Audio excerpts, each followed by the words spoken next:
Hi, my name is Dave Bodie for Tuts Plus, and thanks for checking out this course on mastering depth of field and exposure. This course is designed to go beyond the basics of photography and explore more advanced areas in exposure and depth of field. Our goal is to take these advanced concepts and break them down into easy to understand ideas. And we will not just be talking about these concepts and ideas. We will be looking at several examples of how to put these ideas into action in the real world. At the end of the course, you are going to want to be armed with specific tools to help you take better photos, and not just a bunch of equations and theories. Having your head full of complex ideas when you're trying to get a shot can be really frustrating. For this reason, we are going to go in deep with these concepts, but then give you tools and more general guidelines to help you sort out all of these elements when you're out and about in the real world. To start, we are going to do a little exposure review to make sure everyone is on the same page before we move forward. Then we'll go into the three areas of exposure: ISO, shutter speed or exposure time, and aperture in more detail. We'll talk about ISO and noise, shutter speed and stopping motion, then aperture and depth of field. At this point, we will start our journey to discover the mysteries of depth of field by talking about how it works, how depth of field is related to subject distance, focal length, and sensor size. We'll go over the limits of depth of field, learn about hyperfocal distance, and calculating depth of field. Then we'll look at real-world shooting and the great balancing act of how all of these things work together in more difficult shooting conditions like landscapes, indoor group shots, brightly lit portraits, and capturing motion. Finally, we will talk about how all of these things are tools to use and not rules to be strictly followed. We are going to cover a lot of stuff in this course and hopefully have some fun and take some great photos along the way.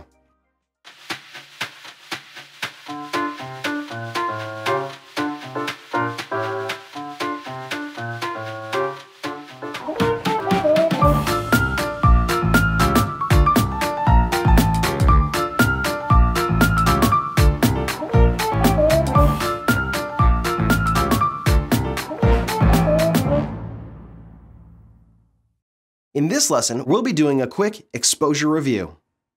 In photography, the term exposure is the act of taking a single photo. Essentially, this is the recording and storage of a certain quantity of light. Exposure is a somewhat subjective thing. You may look at a dark photo and think that it is underexposed, but this may be exactly what the photographer intended to capture for a certain mood or feel. You might think of it like this. If a photo captures enough light to show the detail of the subject, it's a good exposure. If the image is too dark or too bright, you will lose information and detail. This is because the amount of light information a camera can capture is limited by something called dynamic range. Dynamic range is the difference between the lightest and the darkest areas in a scene that your camera can record. Areas that are too bright and too dark fall outside this range and are clipped. Clipped means that those areas are recorded as the brightest value, which is white, for areas that are too bright, or the darkest value, which is black, for the areas that are too dark. Most of the time, this is only a problem when the sun is involved. If you are shooting indoors, the difference between the brightest and the darkest areas is a lot less than when you're shooting outside. Again, exposure is all about recording a quantity of light that captures the detail of your subject and scene. This quantity of light is controlled by three things: aperture, shutter speed or exposure time, and ISO. Aperture is a hole or opening through which light travels. In photography lenses, the aperture is usually specified as an f number, and a lens typically has a marked set of f-stops that the f number can be set to. A lower f number is a larger opening, and a higher f number is a smaller opening. The larger opening lets in more light, and the smaller opening lets in less light. The photography term 1f stop corresponds to a light intensity change factor of 2. For example, if we set a lens to f4, we will get a certain amount of light that enters our camera. If we change the lens to f2.8, we have effectively doubled the amount of light we are allowing to reach the image sensor. If we change this to f2, we are doubling the amount of light again. Compared to when we first had the lens set to f4, we are now letting in 4 times as much light. The largest f-stop a lens can be set to is called its maximum aperture. This will vary from lens to lens. Generally, more expensive lenses have a larger maximum aperture. The second element in exposure is shutter speed or exposure time. Shutter speed or exposure time is the length of time a camera's shutter is open when taking a photo. The amount of light that reaches the image sensor is proportional to the exposure time. So an exposure time of 2 seconds would be twice the amount of light as an exposure time of 1 second. There are 2 terms here, shutter speed and exposure time. Shutter speed refers to a camera with a physical shutter, like a DSLR. The shutter sits in front of the camera's imager and blocks the light. When you take a photo, the shutter opens, revealing the image sensor and starting the exposure. Then a period of time goes by and it closes, covering the image sensor, blocking the light, and stopping the exposure. Many smaller cameras do not have a shutter, and these work in a slightly different way. The image sensor is exposed to light all of the time, and this is actually how you preview the image. You are looking at a screen that is showing you exactly what your sensor is seeing. When you take a photo, your camera reads and records the information for a period of time. This period of time that your camera is reading and recording the information from the sensor is the exposure time. Both the shutter speed and exposure time are dealing with a period of time that your camera's sensor reads and records the information. These 2 terms mean the same thing. So if I say exposure time, you can assume that I'm talking about shutter speed as well. The shutter speed or exposure time are in minutes, seconds, and fractions of a second. Most of the time, this will be fractions of a second. For example, a 1/100th exposure time would be 1/100th of a second long. A 1/200th exposure time would be half as long, and thus allow half as much light to hit the image sensor. The last thing that affects exposure is ISO, or image sensor sensitivity. ISO is the equivalent to the old ASA scale, or the newer ANSI scale, which dealt with film sensitivities. An ISO of 800 on your digital camera is equivalent to an ASA 800 film speed. ISO in digital cameras refers to a rating of your camera's image sensor sensitivity. A higher ISO setting makes your sensor more sensitive to light, meaning that you can take photos in darker conditions without the need to use a flash or tripod. A typical digital camera will have ISO values of 100, 200, 800, and 1600 as a minimum. The higher the number, the more sensitive the camera is to light. These values are relative to one another, so ISO 200 is twice as sensitive as ISO 100, and ISO 800 is 4 times as sensitive as 200, and so on. When you have shutter speed and aperture values that cannot change, the only way to increase exposure without adding light is to turn up the ISO value. So how do you set the values for aperture, shutter speed, and ISO so that you get a proper exposure? To do this, you need a way of measuring the light and interpreting the values into useful information. Thankfully, this is easy because your camera has a light meter that will do most of the work for you. There are usually a few ways to measure and interpret the light, and these are called metering modes.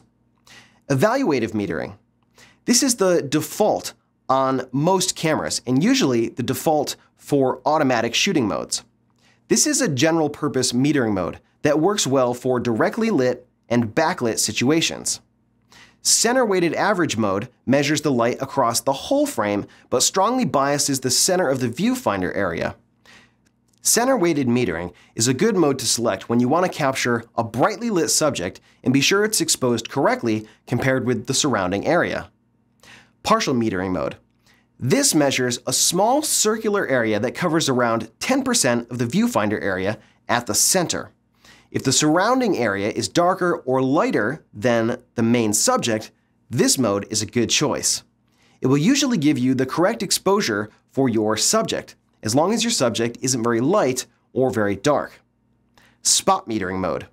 This measures a small circular area in the center of the viewfinder that covers about 2 to 4% of the picture area. When you have a select area of a picture that you want to precisely meter and don't want the other areas of the scene to affect your exposure, this is the mode you want to use. This can be a bit challenging to use because you really have to pay attention to exactly what you are metering and do a little interpretation for yourself. With a basic understanding of these metering modes, we can interpret what our camera is telling us and use this information to set aperture, shutter speed, and ISO. These exposure elements, aperture, shutter speed, and ISO, are referred to as the exposure triangle. If we change a value, like aperture, we have to change at least one of the other elements in order to maintain the same exposure. Here's a quick example. All right, here's an example of this exposure triangle. You're looking at the back of my Canon 7D, and in front of here I have a little scene set up. You can see a little bit on the monitor here. And this has just basically some photo junk sitting on a case, and it has a constant light source here. And what we're going to look at is the exposure triangle, how all of these three elements relate and what happens to them when we change one of them, and what we need to do to compensate for that, and how everything all plays together. Now, right now we're looking at live view, but I'm going to take it out of live view. And every camera is going to be a little bit different, but if you have a DSLR, it's going to be pretty similar to this here. So let me just take you through what we have. We have shutter speed, you can see there, 1/10 of a second. We have aperture set at 5.6. ISO is set to auto, but we can set that just to 100 for now. We're not using a flash. I have manual point selection. It's on faithful color setting. The white balance is set to tungsten. It was on center weighted average. Now I put it to evaluative metering. I'm also going to set the drive mode to single shot. It's also in manual focus mode so that we don't have focusing issues here. So if I half press the shutter button, this little meter right here is going to tell us what the camera is seeing based on what it's seeing. It's interpreting all of the light here, and I specifically set this up so that there's a very hot spot of light that's just hitting this big lens here, and everything else is pretty much dark. So that may present a problem, and that's something that we're going to look at. So right now it's set to evaluative metering, and you can see with these settings, it's showing us that I'm about 1 2/3 stops underexposed. So if I take a photo just like this, you can see that most of the photo is dark, and then it looks like there's a spot that's way overblown right here. It doesn't look like there's a whole lot of information there. And that's because all the metering modes, what they want to do is they want to make the scene 18% gray, because visually that's basically what our eyes tell us is halfway in between white and black. And so basically it's shooting right for the middle. And so based on our metering mode right now, this is telling us that that was 1 2/3 stops underexposed. And you can see that most of the scene does look dark, except for this crazy bright spot right in the middle here. So what we can do is if we want to change this, we need to change one of the parameters, one of our exposure elements. So because we're shooting still life here, we could take our shutter speed and make it slower. So we were at 1/10 of a second. Now we're at 1/6 of a second, 1/3 of a second right now. And now this is telling you, so you can see as I half press the shutter button, that now the meter is saying that this is properly exposed. So if we take a quick shot here, you can see, yeah, we can see more of the scene. Because the shutter speed is so slow, I'm going to take the drive mode and I'm going to set it to 2 seconds. And that way I can press the shutter, let go, let it take the shot, and we won't see any vibrations. And so you can see that this photo is much more balanced. We're not getting mostly dark in one hot spot. If we want to increase the shutter speed, so let's set this back to, let's say, 1/100th of a second. Now, when we press the shutter speed, we're seeing we're more than 3 stops underexposed. So what that means is we changed one of the elements in our exposure triangle, which is, those are all up here. We have shutter speed, aperture, and ISO. So now what we need to do, in order to get the same exposure as our last shot, we need to change either our aperture or our ISO, or both. So let's jump over to ISO, and let's crank this up at least 3 times. So 200 would be 1, 400 would be 2, 800 would be 3.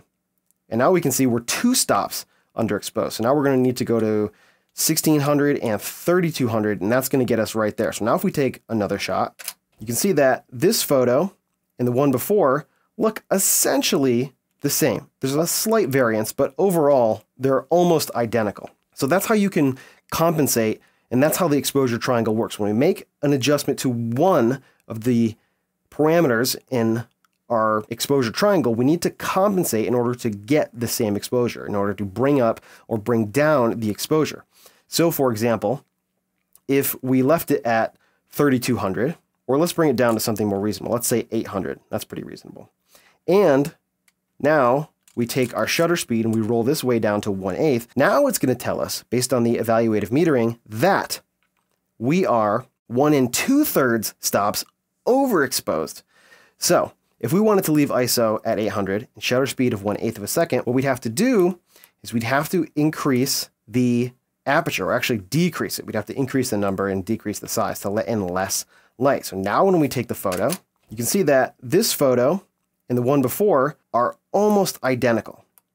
Now, if we didn't want to make such a drastic change here, we were at 5/6, we could go to, let's say, f8, and then we can increase our shutter speed to 1/13. So we can alter 2 parameters to get the exposure in check. And we can see that that is going to look very similar to the other photos that we looked at before. Using metering modes combined with shooting modes like aperture priority, shutter priority, and manual will give you a great place to start when setting exposure values. The trick is balancing the exposure triangle with the side effects of each exposure element. Each exposure element has a side effect: shutter speed and motion, aperture and depth of field, and ISO and noise. In the next few lessons, we are going to look at each one of these in more detail, starting with ISO and noise. At this point, you know that increasing ISO causes an increase in noise in your image. In this lesson, we are going to explore ISO and noise and find out whether or not noise is a bad thing and what the limits of noise are in your camera. To start, we need to establish that ISO ratings across cameras are fairly consistent, but noise is not. If 2 cameras in the same generation have the same image sensor size, the one with the fewest pixels will have less noise. This is because the sensor with the fewer pixels will have larger photoreceptors. This means that more light will fall on them, making them more sensitive. A smaller photoreceptor will not receive as much light, so to achieve the same exposure, the gain has to be increased, resulting in more noise. A newer camera will also have less noise at equivalent ISO ratings. And I don't mean next year's model, but perhaps the one after that, and definitely 2 camera models down the line from now. For example, my Canon 300D has the same sensor size as my Canon 7D. The 300D has a 6.3 megapixel imager, and the 7D has an 18.1 megapixel imager. Because the 7D is 6 years newer, the noise performance is far superior. Let's take a look. Generally, folks think that noise is a bad thing, but as it turns out, this is not always the case. Depending on what you are shooting, a super clean image can actually look less sharp than an image with some noise in it. This is because our perception of sharpness is dependent on how much detail an image holds. To be fair, it has to be the right kind of noise. Moderately coarse but sharp grain or crisp digital type noise can appear as sharp or even sharper than a finely grained image. On the other hand, an image with fine but soft grain will decrease the general appearance of sharpness that an image might otherwise have. Now that we know that noise is not the enemy, you're ready to move on to the next lesson: shutter speed and stopping motion. In this lesson, we will be exploring how shutter speed controls motion and how to balance freezing motion and our other exposure elements. We've all taken a photo inside under normal lighting conditions and found that our image looks blurry. A blurry image is usually the result of it being out of focus, camera motion, subject motion, or all of the above. For this lesson, I'm going to assume that you can get your image in focus by managing your camera's autofocus system and using a good lens. Motion blur occurs when the image being recorded changes during the recording of a single frame. This can happen because of camera shake, the objects in your scene moving, or both while you're taking a single photo. First, let's deal with camera shake. Camera shake can be seen whenever the shutter speed is slow compared to the speed of the inadvertent camera movement. Put more simply, a small camera movement with a slower shutter speed is visible, but the same motion with a faster shutter speed is not. With a faster shutter speed, camera motion would have to be much larger and faster in order to be visible in the image. So to reduce camera shake, we can increase the shutter speed and reduce the camera's movement. For a lot of situations, reducing the camera's movement can be as simple as using a tripod or a monopod. If using a support system is not an option, your last resort in reduction of camera movement is to improve your handheld technique, which is something that you should do anyway. You'll find a lot of information out there on the interwebs about how to shoot better handheld shots. One idea that made a lot of sense to me was using a technique designed for firing a rifle. If you think about it, it makes a tremendous amount of sense. Just like shooting a rifle, your ability to hold your body still while pulling the trigger, or shutter, determines your success at getting your shot with a slower shutter speed. An entire course could be devoted to this idea, but let me try and summarize it a bit. It comes down to some simple things: steady position, breathing control, aiming, and shutter squeeze. We start with the hands. You have your trigger hand and your support hand. When you use a short lens, the camera's center of gravity is right under the body, but as the lens gets longer, it moves out away from the camera.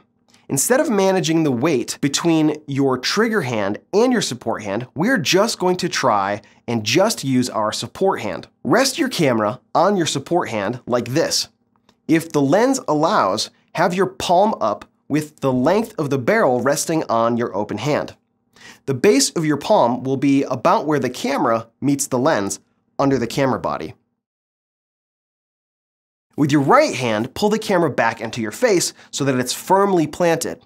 Obviously, you want your eye in the viewfinder. Next are the elbows. Pull them into your body and rest them right on your chest. You can even lean down a bit with your torso so more of the movement is restricted. Imagine your elbows pointing right into your stomach. This restricts vertical movement and adds further stability. These hand and arm positions are the basis for the next couple things that we're going to talk about. If you've never tried shooting like this, it's a real eye-opener. As soon as you pull your elbows in and rest them on your chest, you will wonder how you had ever taken a sharp photo before. It's a much more relaxed and comfortable position to shoot from. Now for the rest of the body. If you are freestanding, as in not using another object to support your body, like sitting or kneeling or laying, there are a few things that we need to address about your posture. There are several techniques rifle shooters use, but this one is my favorite. We start by taking a normal standing position. Now we rotate the torso to the left while keeping your feet firmly planted so that they become perpendicular to the direction that you are aiming. Next, take your hips and point them towards your target, in this case, to the left. You should feel most of the weight on your left foot. Then with your left elbow, tuck it in so that it's pointing directly down to your left hip, remembering to keep your arm flush against the body. I have seen this called the torso turn hip point, and that is a good way to remember it. If this freestanding position doesn't feel comfortable, explore some alternatives. I find it to be very stable. If you are kneeling, try this approach. Look how the arm that is supporting the weight of the camera, the left hand, is supported by the left knee, which has a strong, flat-footed plant on the ground. There is also a good lean forward into this position. Do not have the elbow resting directly on your knee. In other words, the elbow point on the knee. Instead, have the meaty part of the back of your arm, the tricep muscle, on your knee. Bone on bone is what we are avoiding here. Sitting is an even more stable option. Just like with kneeling, you are not doing bone to bone. The difference is that we are now resting both of your elbows into the meaty part of your calves. You can also go above the knee and put your elbows into your thighs, if that's more comfortable. Whenever possible, use your surroundings to help support the camera, and your body. If there's a wall, lean against it. You can do this to shoot in the direction of the wall or turn away and shoot perpendicular to it. With both, keep your elbows in tight, resting them on your chest or stomach. Another idea is to use your left hand to partially brace against something. Take your thumb and pointer finger and make a C around the lens. Then, you take your remaining fingers and grab the edge of whatever you are using to brace against. The next area to address is breathing. There is a natural respiratory pause in everyone's breathing pattern that happens every time you take a breath. This is the most pronounced at the very end of exhalation, and we can use this to our advantage. Because you are moving the least during this pause, it's a good time to press the shutter. Try this. When breathing slowly and in control, breathe out. When your exhalation is complete, hold your breath, and a half second later is when you should press the shutter. This is probably the most natural, but there are two other methods for breath control. The first is the exhale, hold, exhale, meaning you hold your breath mid-exhale, then take the shot, and then continue exhaling. And the other is the exact opposite of the first method. Inhale, hold, shoot, exhale. The next thing is to try and have the same sight picture or camera to face alignment every time you bring your camera up to your face. For me, this is when my tripod quick release plate is just under my bottom lip. My left eyebrow is pushed up and out of the way, and my thumb on my right hand just touches my nose. For a long time, I always put the camera up to my right eye. Now I find that putting it up to my left eye allows me to mash the camera body into my face a lot tighter, and as a result, the camera is much more stable. Keeping track of your sight picture will help you in the repeatability of these slow shutter shots. The last element is the trigger pull, or shutter squeeze. You wouldn't think that this makes a difference, but it actually does. Pulling the shutter quickly will jerk the camera and cause blur. You want to press the shutter slowly. If you are in single shot mode, don't release the shutter button until the mirror flips back up. If you are in low continuous shoot mode, try for 3 shots. The first one to take the shake out, the second for keeps, and the third one for releasing your finger off the button. Sometimes the first or the third will be the keeper, which is why it works to shoot in a small burst. These ideas should give you a great place to start when shooting handheld. If you've been shooting for a while and you try out some of these techniques for the first time, the hardest part for you will be to relax. I frequently notice that my right arm is muscling the camera a lot more than it needs to, or I feel that my right shoulder is really tight. Some of your muscles will do work to support the camera, but there's no reason to make your body do extra work. Now that we have improved your handheld photo skills, let's talk about some numbers. There's a general rule of photography that you should use the corresponding effective focal length as your shutter speed, but not shoot under 1/50th of a second to reduce camera shake. So, if I'm shooting on my 7D with a 50mm lens, I probably want to start with a shutter speed of about 1/80th of a second. This is the 50 from the focal length of the lens plus the 1.6 crop factor of my crop image sensor. This is often a good place to start, but it's really a threshold value. In other words, this is the minimum speed that you will get sharp images with a decent technique. Faster speeds will almost certainly be more consistently sharp. Also, keep in mind that this rule doesn't take into account anything in your scene moving. If your subjects are moving, you're going to need to increase your shutter speed to stop the motion. One thing that can help suppress camera motion and allow for slower shutter speeds when shooting handheld is image stabilization. Image stabilization, specifically the optical type, compensates for your camera's movement by moving the internal lens elements in an opposite direction. Optical image stabilization, sometimes called IS, OS, or VR, can greatly reduce camera movement, especially with a telephoto lens. This often enables handheld shots at shutter speeds which are 5 to 10 times slower than otherwise possible. However, image stabilization is not magic or voodoo. and can only compensate for small movements. They usually work best in conjunction with proper handheld technique. Stopping faster moving objects is a bit of a crapshoot because there are so many variables. Distance to the lens, direction of travel, focal length, camera motion, etc. Obviously, faster is better, but you will not always be able to just turn it up to 11 and blast out shots. You have to balance shutter speed with aperture and ISO for the proper exposure. Here are some general guidelines and looks. Shots of 1 second or more will result in lots of blurring of anything moving. 1/2 to 1/8 second, you'll see blurring of objects depending on the speed and how far they are away from the camera. 1/15 to 1/60 will work for panning of moving objects and result in some motion blur.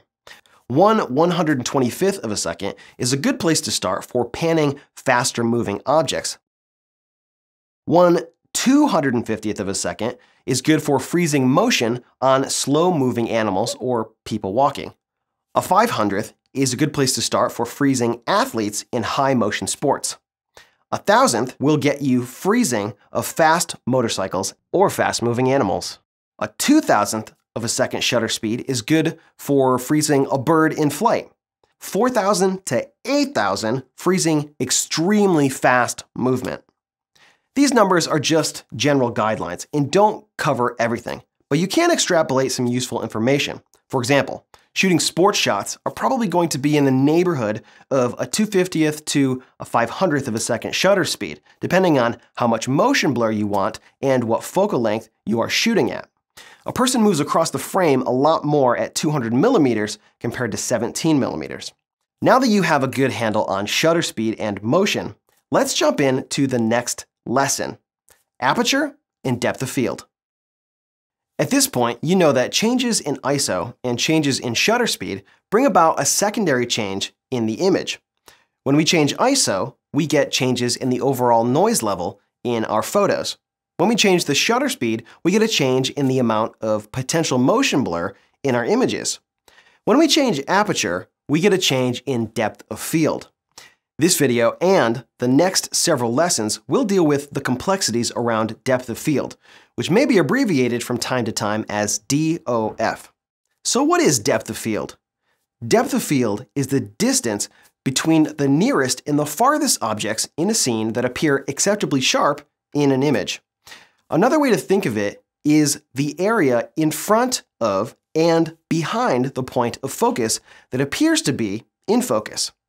Now, just giving you those general definitions raises a few more questions, like why did I say appears to be acceptably sharp or appears to be in focus? The reason is because what appears to be acceptably sharp hinges on a number of factors. Have you ever noticed how photos taken on your camera or even your phone look good on the camera or on the phone, but when you look at them on a computer monitor at full size, they look worse? This is because of the size of the enlargement and the viewing distance, which are sort of related. This changes what we consider to be acceptably sharp. There's also an element of how well humans can see detail in images. Strictly speaking, when you focus on something, there's only one point that's exactly in focus. But because the focus falls off gradually in front of and behind the true point of focus, or plane of focus, there is an area that appears to be sharp. This region is the depth of field. How big this region is depends on some other factors, which we will cover in the next few lessons. From my experience, people who get into more advanced photography find their way into it like this. They start taking photos with a cheap camera, maybe a point and shoot. At some point, this idea of capturing moments in time resonates with them, and they begin to shoot more frequently and put more thought into what and how they are shooting. About this same time, the budding photographer makes a realization that none of their photos has that cool, blurred out background, and this is where the journey begins. With a tiny bit of research, they read that the coveted out-of-focus background is most easily achieved with a large sensor photo camera and a lens with a large maximum aperture, usually always something larger than f2. So they buy a DSLR, probably a crop sensor camera, and they spend the next period of time taking every shot at f1.8 or f1.4, or if they are very well off, f1.2. Everything is photographed like this, no matter how appropriate it is. Then at some point, they will take a picture of a few people from the side and start to wonder, maybe they should all be in focus. Then the quest for razor-sharp images with a deeper depth of field begins. That is somewhat similar to my own experience, and I'm guessing probably somewhat similar to yours. People are often inspired by what their photographer friend has done or something they saw on the interwebs, and there's nothing wrong with that. But at some point, they turn away from the blurry background madness and they look deeper at what it takes to get what they want to capture sharply in focus. In the next several lessons, you will find out exactly how this works, starting with the circle of confusion. In this lesson, we will talk about how depth of field works and how aperture affects depth of field. The concept of depth of field is based on the human eye's ability to detect an area that is no longer sharp or in focus in an image. Two sets of eyes may perceive sharpness differently, but the photographic community has decided on a standard for acceptable sharpness. This is called the circle of confusion, and yes, it has a terrible name. The circle of confusion is based on the smallest perceivable detail we can see in an 8 by 10 inch image at a viewing distance of 25 centimeters. The standard is based on a more average level of vision, and folks with 20/20 vision can actually see details 1/3 the size. This means that what appears to be sharp for one person will not appear sharp for someone with Superman vision. If we were to take the 8 by 10 image and enlarge it at the same viewing distance, we would see more detail in the image. Now, things that looked sharp compared to the point of focus may not look sharp, and the depth of field would have been reduced. Similarly, if we shrink the image down, we will see less detail in the image. Compared to the point of focus, a lot more of the image looks to be sharp. It works like this. A person with good vision is said to be able to see details as small as 5 line pairs per millimeter, which is the equivalent circle of confusion of 0.2 millimeters in the final image. If this is the smallest detail we can see in an 8 by 10 print, how does that translate to what's happening on the sensor? To figure this out, we need to find out how much the print has been enlarged from the sensor size. If we shot with a full-frame camera, this is about 7 times. We take the long side of the 8 by 10 image and we convert this to millimeters. We take 254 millimeters and we divide by the long dimension on a full-frame sensor, which is 36 millimeters, and we get 7. The 8 by 10 has been enlarged 7 times from the image captured on the full-frame sensor. Now we take the smallest detail, or circle of confusion, that we can see in the 8 by 10 image, which is 0.2 millimeters, and divide by 7. And we get 0.028571 blah blah blah. But this is usually rounded to 0.029 or 0.3 millimeters. This means that on the sensor, points in the scene that create a blur spot larger than 0.03 millimeters will, to most people with good vision, look unsharp. Those points are outside the depth of field. Let's look at an example. In this illustration, I have placed a series of circles in a line and offset them so that they extend away from the camera in the Z dimension. In a moment, we will look at these circles through the eyes of this camera represented by this pink line. The line shows the viewing angle of the lens and also where the plane of focus is. Just like in real life, there's only one precise point at which this scene is perfectly in focus, and everything else in front of and behind that point will be getting less sharp. As you can see from the camera's perspective, we can see that some circles are definitely not sharp, and there are some that are. The point where they go from unsharp to sharp is not 100% clear. You really have to look. To my eye, I would say that these group of circles are sharp, and the ones to the right and to the left of this group are unsharp. This is very similar to how the circle of confusion works.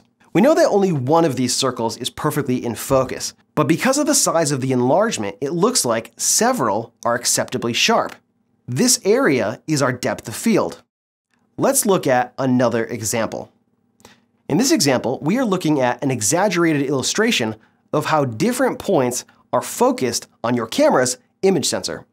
In real life, these points would be microscopic. This point is where our scene is in focus, and we would call this the focus plane. All objects on this plane are in focus. Just like in our last scene, we will have an area that appears to be acceptably sharp, called our depth of field. In this scene, it is from this point to this point. In a hypothetical 8x10 print of this scene, viewed from about 25 centimeters away, this area would appear to be acceptably sharp. This is where the circle of confusion comes in. This point on the focus plane is perfectly in focus on the sensor. This point, represented by the yellow line, comes to focus behind the sensor. Because this point is reflected back to the lens as a cone, it gets projected on the sensor as a circle. A similar thing happens with the point in the scene represented by this blue line. It comes to focus in front of the sensor and is projected as a circle on the sensor. These are the circles in the circle of confusion. Another way to think about them is as blur spots. What it boils down to is this. The circle of confusion is the largest blur spot that is indistinguishable from the point that is perfectly in focus. We've just seen that the blur spot, or circles, come from distances in front of and behind the point of focus, and this means that those areas are considered to be acceptably sharp. The circle of confusion is the limit at which we start noticing things getting blurry. A better way to term the circle of confusion would be to call it the maximum circle of confusion, because anything smaller than the maximum will look as sharp as the point that is in focus. This is important because we will need to know the limit, or the maximum circle of confusion, in order to calculate depth of field. And because we have already discovered that depth of field changes based on enlargement, sensor size, and viewing distance, the maximum circle of confusion also changes. If we were shooting a photo that would be printed very large and viewed pretty close up, we'd want to use a smaller maximum circle of confusion, resulting in a larger depth of field. Now we have to take a step back and realize that you do not have to go into this super technical mode of thinking and run calculations every time you want to shoot. What talking about this will do is help you to understand how all of the pieces come together as we go through this course. With that said, how does all of this relate to aperture? I mean, that's really the point of this discussion, isn't it? When we stop down our lens, we are restricting the angle of light to a much narrower beam. The result is that it increases our depth of field, because the points that would be larger than the maximum circle of confusion at a larger aperture are now restricted and fall in the range of our maximum circle of confusion, and thus appear to be sharp. The light from those same points are entering the lens from those larger angles, but the aperture restricts them and alters our depth of field. Now that you have an understanding of how depth of field works, you're ready to move on to the next lesson, hyperfocal distance. Before we can talk about calculating depth of field, we need to go over hyperfocal distance. In optics and photography, hyperfocal distance is a distance beyond which all objects can be brought into acceptable focus. So, we know that when we focus on a particular point, there is a region in front of and behind that point that will be acceptably sharp, and we call this the depth of field. The hyperfocal distance is the closest distance at which a lens can be focused while keeping the objects at infinity acceptably sharp. With the lens focused at this distance, all objects at distances from half of the hyperfocal distance out to infinity will be acceptably sharp. The hyperfocal distance is the focus distance giving you the maximum depth of field. Let's look at an example. Here we have our camera, and we are focusing on this point. At this distance, we are getting this much depth of field. As we push the point of focus further back in our scene, our depth of field grows. This is something that we will prove with math in the next lesson. At some point, the depth of field is so large that everything beyond the focus point will be acceptably sharp. If we were to focus any closer than this, even by the slightest amount, then the distant background will appear unsharp. Just like in our other examples, there is an area in front of our focus point that will be acceptably sharp as well. This works out to be the region starting at around half the hyperfocal distance. One issue that you might have with the hyperfocal distance is that because the distant background is on the furthest edge of the depth of field, it ends up to be just barely acceptably sharp. This may be a problem for landscape shots where most of the detail is in the distance because there will be a loss of sharpness in that region. Depending on the situation, you may need to sacrifice sharpness in the foreground in order to get details sharp way out in the distance. Or you might be able to deal with a loss of sharpness in the distant background in order to capture some critical detail in the foreground area. Just like we learned in the last lesson, changing our aperture will also affect the hyperfocal distance. Stopping down the lens will increase your depth of field and bring the hyperfocal distance closer to the camera. But you don't want to stop down your lens too much or you will get something called diffraction. We will look at diffraction in an upcoming lesson. In practice, the hyperfocal distance is best used when the scene extends really far into the distance, and if no particular region requires more sharpness than any other part of the scene. It's often beneficial to use a higher standard for acceptably sharp, or to focus slightly further and improve your background sharpness. Now that you have an understanding of hyperfocal distance, you're ready to move on to the next lesson, where we will talk about calculating depth of field. In this lesson, we are going to look at calculating depth of field and hyperfocal distance. In order to calculate depth of field, we are going to need to know the hyperfocal distance. Rather than look at some formulas and talk about really large numbers, let's do something far more interesting. Let's build our own depth of field calculator with a Google spreadsheet. This will show you the process of calculating these formulas and give you a tool to use to speed up the process. To calculate for this, we are going to need to know the maximum circle of confusion size for your camera. For my camera, it's 0.02 millimeters. The formula for calculating hyperfocal distance is hyperfocal equals focal length times focal length, or focal length squared, divided by aperture times circle of confusion. If you look at the wiki, you may see this formula with a plus focal length at the end, but for practical purposes, it doesn't make a huge difference. Taking a distance of 30 feet, for example, and making it 30.16 feet by adding 50 millimeters to it isn't going to make a huge difference. With that in mind, let's jump onto the computer and build our depth of field calculator. To calculate for this, we're going to need to know the maximum circle of confusion size for your camera. Now, you can look that up on the web, and there are lots of resources online to find what that is. For my camera, the Canon 7D, I'm going to use 0.02 millimeters. We're going to build this in such a way that we can change this value. So if for whatever reason you need to rent a different camera, maybe a medium format or a full frame digital camera, you can do the calculations for that as well, and everything will update. It's a very cool idea. And we're going to do this in a Google spreadsheet. Now, if you have never used Google Docs, it's pretty easy. You just sign up for a Google account and you'll have access to Google's Drive, which is basically a place to store documents. They give you a couple of gigs free. I think it's like 7 or 10 gigs free, something like that.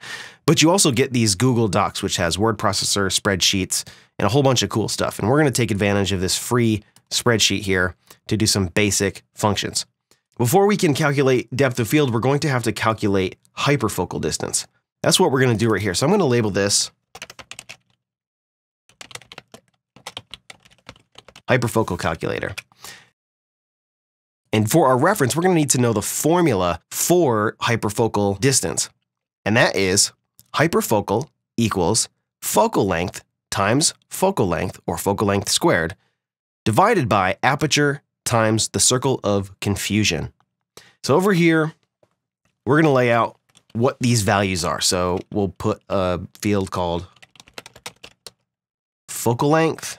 And for right now, we'll just set it to 50. This is going to be aperture. And we'll say that it's 2.8 for now. And then circle of confusion. And so I'm going to use 0.02. And this is in millimeters. For all these, I like to have these centered up in the cells because that's how I like to look at them. It drives me nuts when things are weird. And I'm also going to put these in bold here so that I know that these are the values. So we could design this in such a way where we'd have to manually multiply and add things together, but it's going to be much easier if we just make the spreadsheet do it for us. So that's what we're going to do. We're going to take each part of this formula, and we're going to break it out and have the spreadsheet calculate it for us. So the first thing that we're going to do is we're going to focal length times focal length. And over here, make this a little bit bigger, we will type. So right here, we are going to put a function, and this is going to do the calculation for us. So we're going to say equals sum, and then begin parentheses. And you can see it's prompting you with examples here. You put the first value, then whatever function it is, then the second value, and it will return the result of the calculation here. So we can click right here, and this is D1, you can see.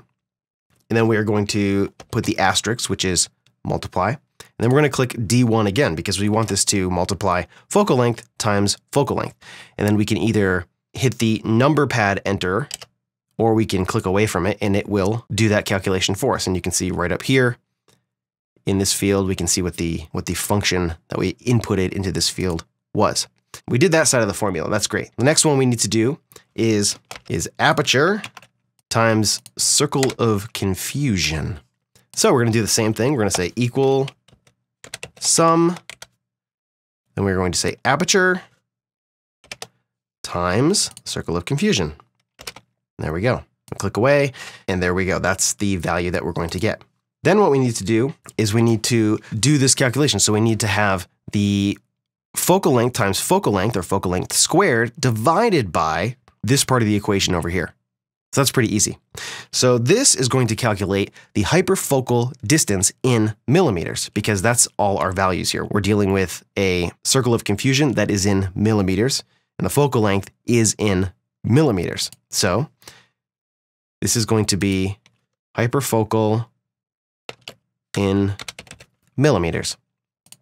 And again, equals sum, and then we take this value divided by this value and parentheses, and we get this value right here. Now this is in millimeters.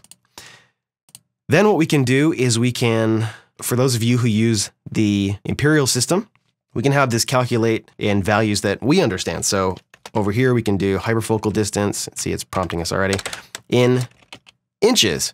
Right over here, what we can do is we can say equals sum, begin parentheses, and we can say, take this and divide it by 25.4, which is, if you want to take millimeters and get inches, you divide by 25.4. So we'll hit enter, and that right there is 44,642 point whatever in inches.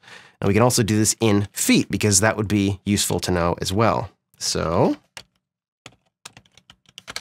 hyperfocal distance in feet.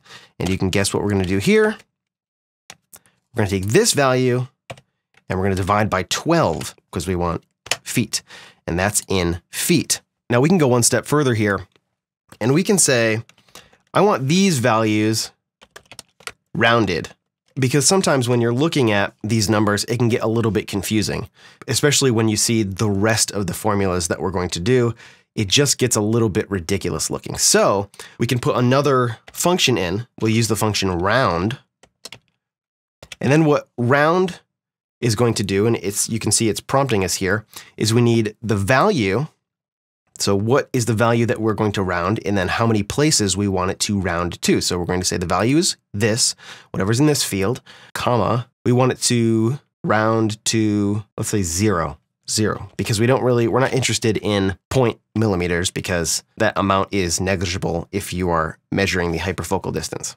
We're not going to use this to do any further calculations. It's just for reference. Same thing down here.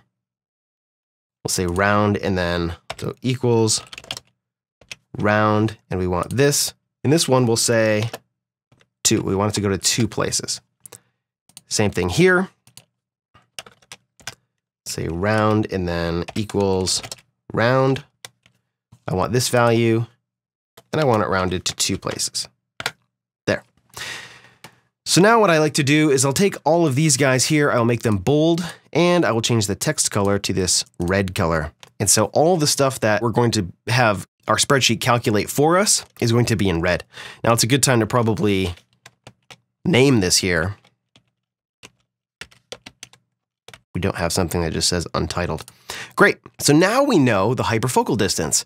And for ease, we can just look over here and use these rounded values. So if we set our lens to 50 millimeters, or we're using a 50 millimeter prime, it's set to f2.8, and we're using it on a camera that has a maximum circle of confusion size of 0.02 millimeters. This is our hyperfocal distance, 146 feet, which means that if we focus at 146 feet, everything from here to infinity will be in focus, and everything from half this distance to the camera will also be in focus. And you can see if we change this number, watch how everything will change. So let's say we want to stop down to f8 to get a larger depth of field. Ooh, look at this. Now we're getting values that change. So let's just put this back for now. Now that we've calculated the hyperfocal distance, join me in the next lesson as we look at calculating the near and the far point depth of field. In this lesson, we are going to continue to work on our depth of field calculator by making our spreadsheet calculate the near point and the far point depth of field. So now let's do the next thing. We're going to calculate our depth of field. And in order to do our depth of field, what we have to do is we have to calculate 2 things. Basically, we have to do the near point in our depth of field and the far point in our depth of field. We subtract the far from the near and we get our depth of field. So right here, we're going to do near point DOF. The formula for that is this: hyperfocal distance times distance divided by distance minus focal plus hyperfocal. All right. This is not going to be too difficult, but we are going to need to know the distance to our subject, or how far from the camera sensor to our subject that we will be focusing on. So right here, we can put in distance to subject, and this is going to be in inches because that's the way that my brain works. Now, you want to use centimeters or meters or whatever, that's totally fine, and you'll see how this will work for you as well. We'll just say that we want to focus on 10 feet away. So that's 120 inches. And over here, just in case we forget, we're going to say take feet and multiply by 12.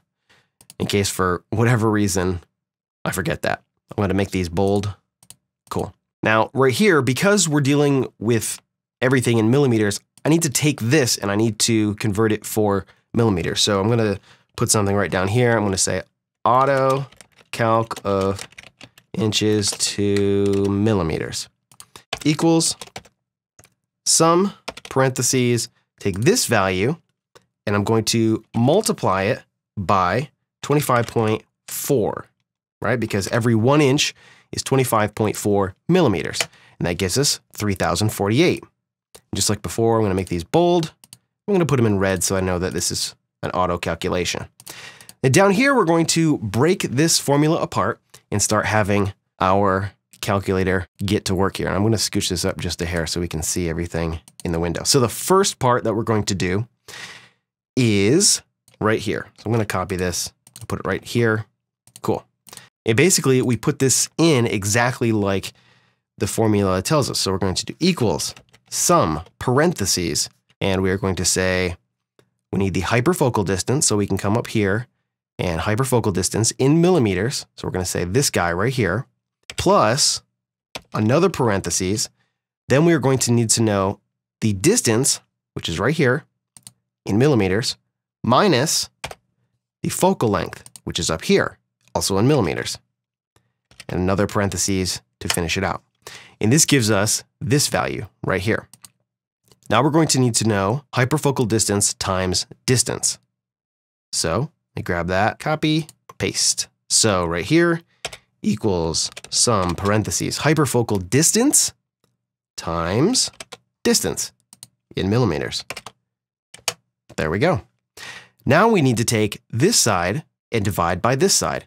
And this is going to be our near point depth of field in millimeters.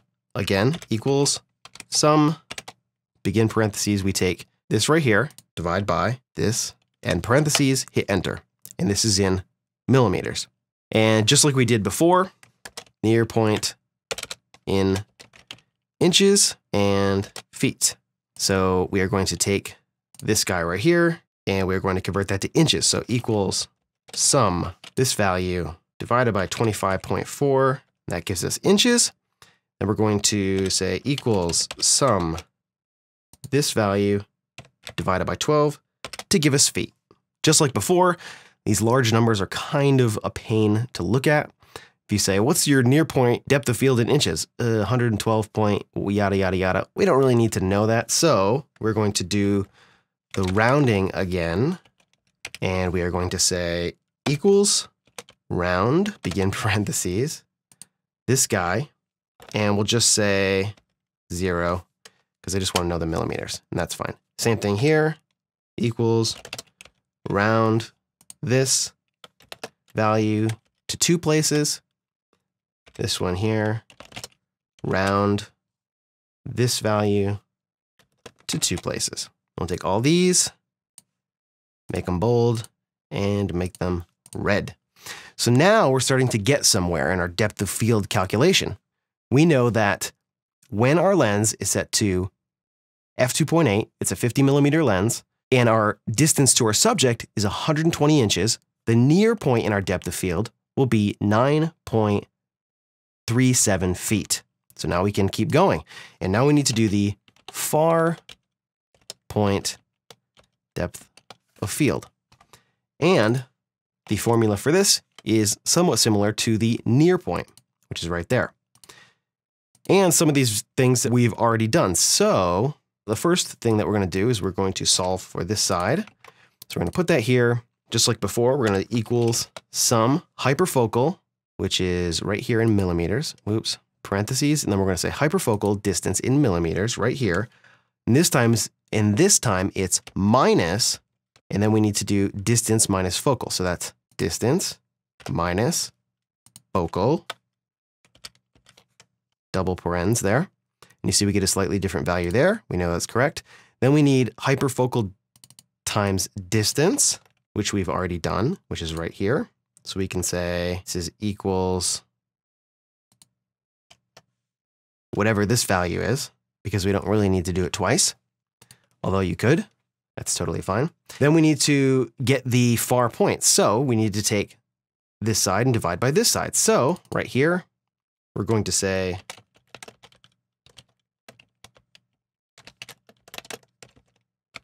I'm just going to fill these out here while it's helping me out with the autofill. We'll do this one here, and we do equals sum, begin parens, and then we need hyperfocal times distance, which is this side, divided by this side. And there we go. And we'll fill in the rest here, equals sum, begin parentheses, this, divided by 12.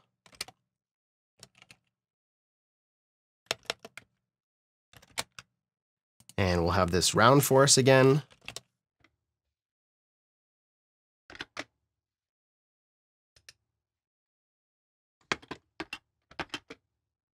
Great. Now this is our far point depth of field. I'm going to bold this, put it in red so I know that it's an auto calculation.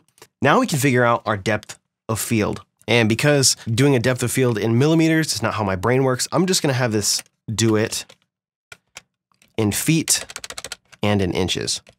So for this guy right here, we need equals sum and begin parentheses. And then what we need to do in feet, because we've already calculated it in feet, is we need to take the far point depth of field and we need to subtract the near point depth of field in feet, right? We don't want to use another value for this because that's going to mess us up. And what we can do is we can have this round for us as well. So we'll put this in parentheses as well. Then we'll put comma 2. So what this is going to do is it's going to do this calculation, right? The far point depth of field in feet minus the near point. It's going to take that, and then it's going to round this to the second decimal. So this is in feet. Then down here, we're going to do the same thing. Equals round sum parentheses. And then we need our far point subtracted by our near point, comma 2. And there you go. And I'll put this bold and in red. And this is our depth of field calculator. It's very flexible. It's very cool. And to make a little bit more space here, I'm just going to delete this row. And I'm going to take this row and delete it. Cool. So we can fit everything on here. And the cool thing about this is it's completely adjustable and it gives you very precise values if you want them. And because it's on a Google Doc, you can access this on your smartphone or from any computer. It's pretty cool. Now at this point, you might ask yourself why you would ever want to build your own depth of field calculator when there are tools available that will do this for you. Well, I think it's good to know where these numbers come from. And it also gives you the tools to do a bit of the calculation when you don't have access to a depth of field calculator. Knowing how depth of field is calculated will also help you to understand how the other factors affect depth of field. We can see by these formulas that changing a value will give us a different result. This will become more apparent as we check out the next lesson, depth of field and subject distance. We've all experienced the effect of focusing on a subject that is close to the camera with a wide open aperture and seeing how there is very little depth of field. In this lesson, we are going to explore how this works and how best to deal with it. The easiest way to see this is to plug in some different values into our depth of field calculator and see what results we get. So we're checking out the depth of field calculator again to see what happens when we change the distance of our subject. So right now, we have this set up for a crop sensor camera, specifically the Canon crop sensor cameras, which uses a circle of confusion of 0.02 millimeters and a 50 millimeter lens at f2.8. Right now, we'd be focusing on our subject about 10 feet away. And with these settings, we get a depth of field of around 1.35 feet or 16 inches if you prefer. Now let's see what happens if we change this distance of 10 feet to something like 3 feet, 36 inches. Now we're looking at a depth of field of around 0.12 or a little less than 1.5 inches. That's at 3 feet away from your camera. You're getting about 1 inch of depth of field at this distance. If we decrease that again, say to 2 feet away, we're looking at a half of an inch of depth of field. I mean, that is super shallow. Some 50 millimeter lenses will be able to focus even closer. The 17 to 50 zoom lens that I like to use a lot can focus at just under a foot. So if we put in 12 here, you're looking at 0.14 of an inch.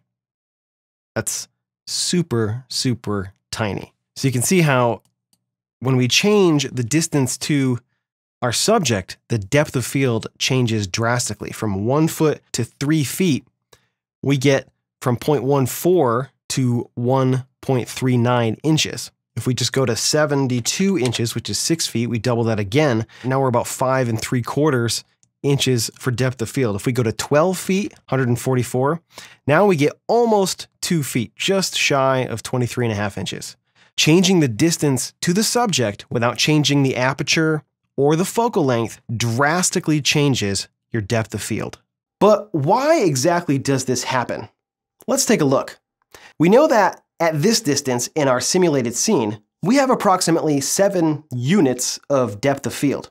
It doesn't matter what they are, it's just an example. This is because the points at the close and far end of the depth of field are inside our maximum circle of confusion. The subject in our case is this ruler. As we move the subject closer to the camera and keep the focus point on the same spot on our subject, our depth of field gets smaller. The points at the 1 and the 7 marks on our ruler don't change and are the same distance relative to the point of focus.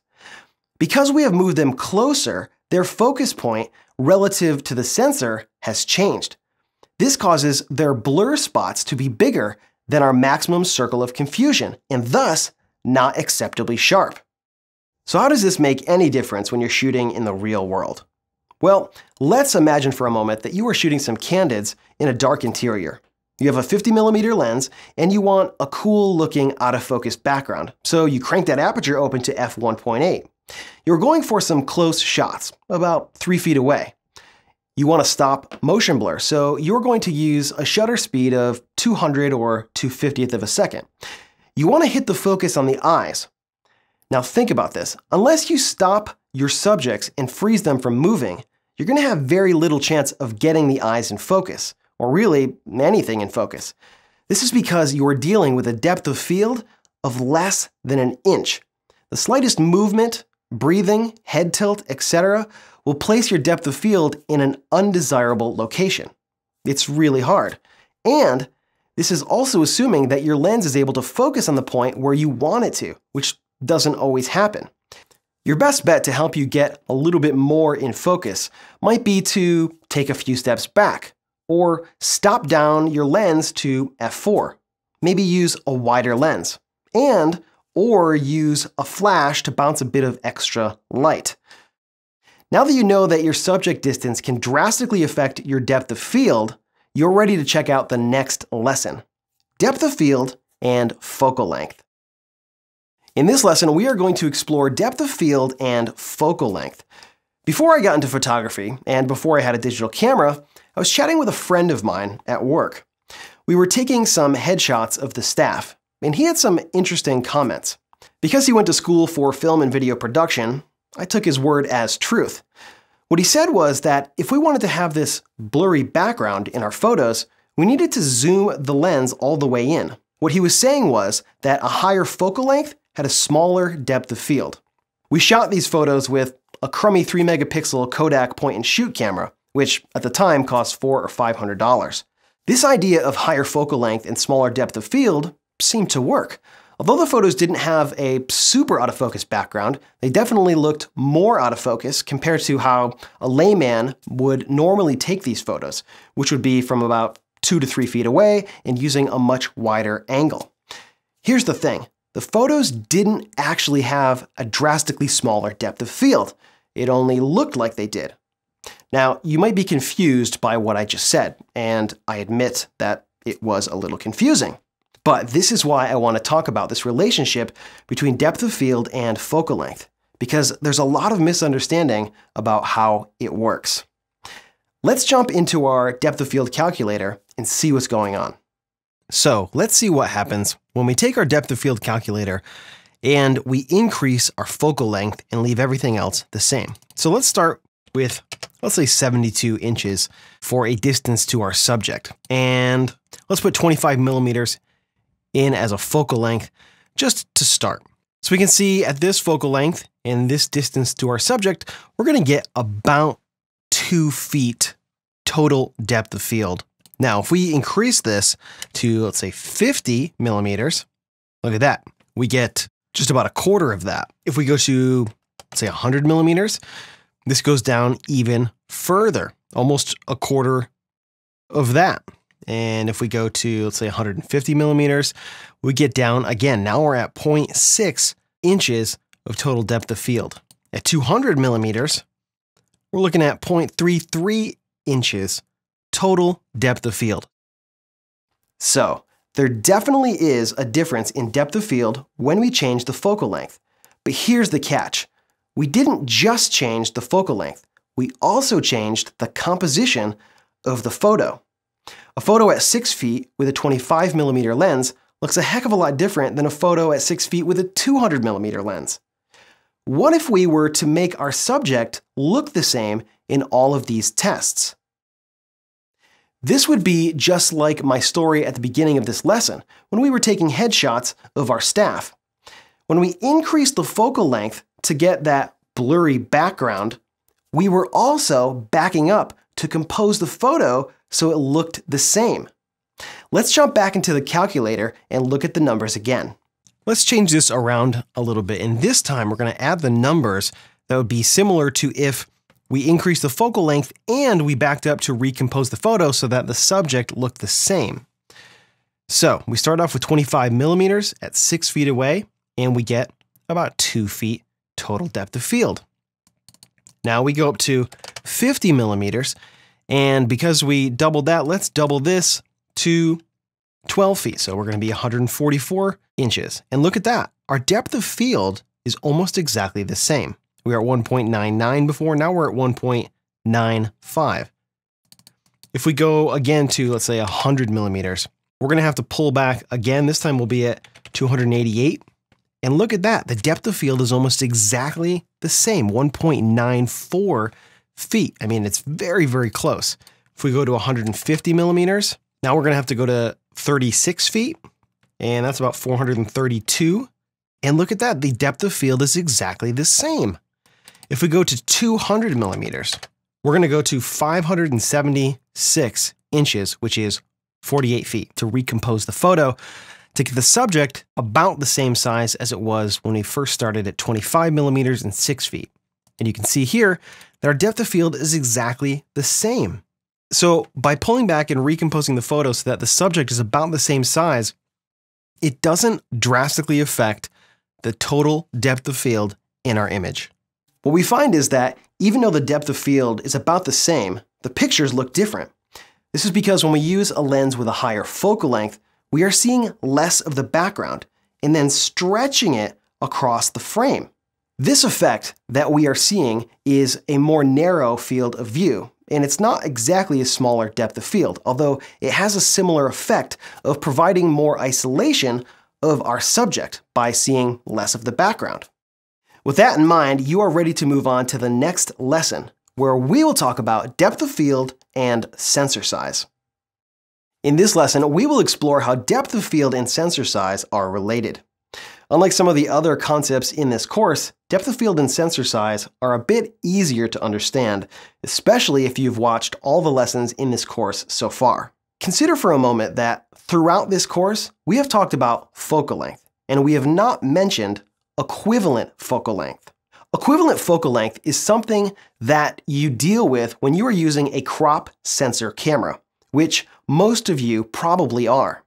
A crop sensor camera is anything smaller than a 35mm full-frame camera.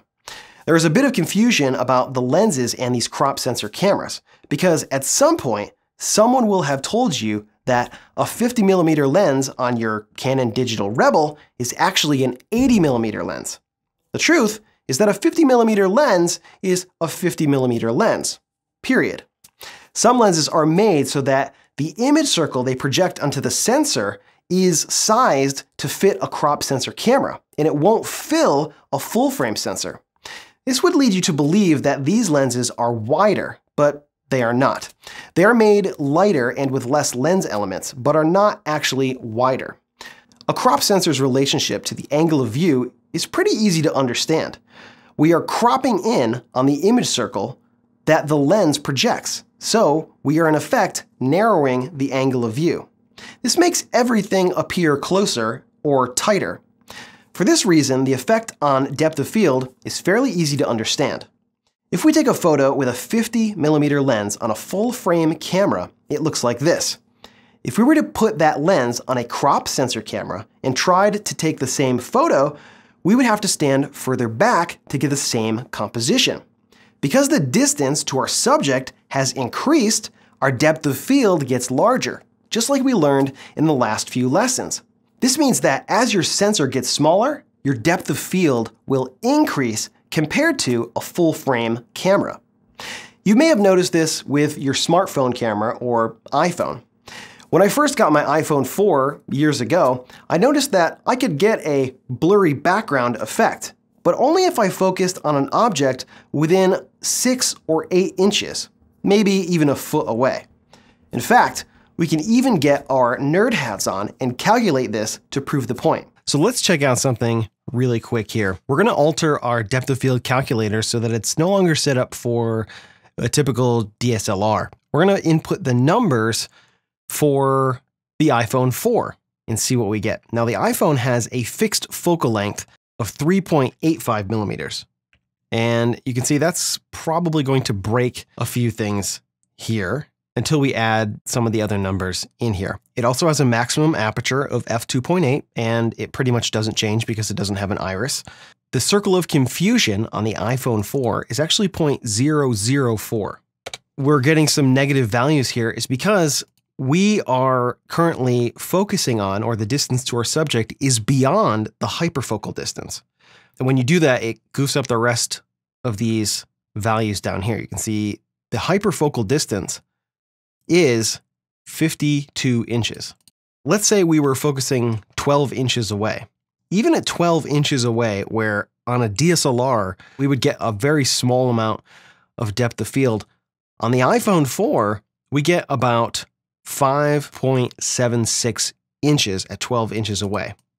If we go to 6 inches, look at this, we get about 1.6. But because the hyperfocal distance is so close, even at, say, 24 inches, which is 2 feet away, we're getting about 27, almost 28 inches of total depth of field. And as soon as we hit 3 feet, now we're really cooking. So normally, you know, on a DSLR, if you were to focus on something about 3 feet away, we'd get a pretty small number there, especially if we were at aperture f2.8. But because the sensor size is so small, we're at about 94 inches of total depth of field. A 3.85 millimeter focal length on the iPhone 4 is equivalent to about 30 millimeters on a full frame camera, which on a crop sensor camera is about 18 or 19. So let's put in 19. So you can see if this same focal length or the equivalent focal length was on a crop sensor camera, which would be similar to using a 19 millimeter lens on your crop sensor Canon or crop sensor Nikon, at that same distance compared to the iPhone, which we were getting 94 inches of depth of field, we'd get 10 on a DSLR, on a crop sensor DSLR. Again, we punch these back in, 3.85, 0.04, 004. You can see 94 inches. So that just shows you what sensor size does to the total depth of field. Pretty much all you get on a super small sensor camera is large depth of field, unless you are focusing super, super, super close to the sensor or the lens. Unless you're focusing super, super close, pretty much everything is, you know, once you get past 52 inches, you're at the hyperfocal distance. So pretty much everything is in focus at that point. For all intents and purposes, an iPhone has a large depth of field on pretty much everything. This isn't something to worry about, it's just something to be aware of. This won't really affect your photography too much unless you have a full frame camera and a crop sensor camera or some other smaller sensor camera to choose from, because you're going to shoot with whatever you have. Now that we know how sensor size and depth of field are related, let's move on to our next lesson, the limits of depth of field. So far in this course, we have dealt with conservative aperture numbers when calculating depth of field. Things like f1.4, 1.8, f2, 2.8, 4, 5, 6, and f8. So if we want to take a photo with the maximum depth of field, why not just crank the aperture as low as it goes? The answer is simple, diffraction. And that's what this lesson is about. On the small side of depth of field at a set focal length, subject distance, and sensor size, we are limited by our maximum aperture. In other words, our depth of field won't get any smaller than our maximum aperture will allow. On the large side of depth of field, with all of those same parameters, we are limited by diffraction. Now technically, you can get a larger depth of field, but you may not want to, and here's why. You think that you would be limited by your minimum aperture, but something happens that affects the image before you get there, and that is diffraction. Diffraction is an optical effect which limits the total resolution of your photos despite the resolution of your camera. When light passes through a small opening, such as your camera's aperture, it begins to disperse or diffract. Usually, this is not noticeable because smaller apertures often improve sharpness by minimizing lens aberrations. The problem occurs as the aperture gets too small, and at that point, your camera is said to have become diffraction limited. This means that at this point, the image will not get any sharper. It actually gets softer. Knowing this limit can help maximize sharpness and avoid any unnecessarily long exposures or high ISOs. Diffraction happens because as light rays pass through a small aperture, they will begin to diverge and interfere with one another. This becomes more significant as the size of the aperture decreases relative to the wavelength of the light passing through, but occurs to some extent for any aperture. This interference produces a diffraction pattern. This 2D diffraction pattern is called an Airy disk after its discoverer, George Airy. The width of the Airy disk is used to determine the theoretical maximum resolution for any optical system. When the diameter of the Airy disk's central peak becomes large relative to the pixel size in the camera, or maximum tolerable circle of confusion, it begins to have a visual impact on the image. For this reason, diffraction sets a fundamental resolution limit that is independent of the number of megapixels or size of the sensor. It depends only on the f number of your lens and the wavelength of light being imaged. Diffraction is also gradual before it starts to limit resolution, so it can still reduce small-scale contrast by causing Airy disks to overlap. This means that if we were to take two sensors of the same size but different resolutions, the sensor with more and thus smaller pixels will show signs of diffraction before the camera with fewer pixels will. A lens set to the same aperture on both cameras will create a diffraction pattern the same size on both sensors. Because these pixels are smaller, the Airy disk will affect them sooner, because when the disks become larger than 2 to 3 pixels, they will start to affect sharpness. Over here, that will happen sooner than on the sensor with larger pixels. This doesn't mean that a higher pixel camera is any worse, because when images are enlarged, they will have less artifacting compared to a lower pixel count sensor. Without going super technical and doing more calculations, let's look at an example of how this might affect your photos. Every camera has a limit, and this large or small pixel count may only be the difference between a diffraction limit of f11 or f16. In reality, it might not make any difference at all. So, as you have seen, there is a point where diffraction starts to affect the sharpness, but this isn't always a bad thing. Sometimes you may want to sacrifice a bit of sharpness in the focal plane for a larger depth of field. And even when a camera system is near or just past its diffraction limit, other factors such as focus accuracy, motion blur, and imperfect lenses are likely to be more of a factor in sharpness. Now that you have an understanding of diffraction, we can move on to the next lesson and some shooting examples. Check out the next lesson, where we will discuss putting all of these ideas together. At this point, your head is filled with lots of ideas, terms, formulas, and perhaps even more questions. In this lesson, we're going to talk about putting them all together with some simple ideas. I like to call this the great balancing act, because for every change we make to one of the parameters that affects exposure, we need to balance it with changes to one or both of the other two. And when we make those primary changes, there are other changes that we will need to consider, like noise, motion blur, and depth of field. Let's break them down into some more simple ideas. For me, it's all about prioritizing for one element, because unless you are shooting in a studio, you usually can't control light all that well. Let's say you are shooting indoors, and it's a sporting event, and you want to stop the motion. Because you are using a faster shutter speed of 250 to 500, your tolerance for noise will dictate your aperture.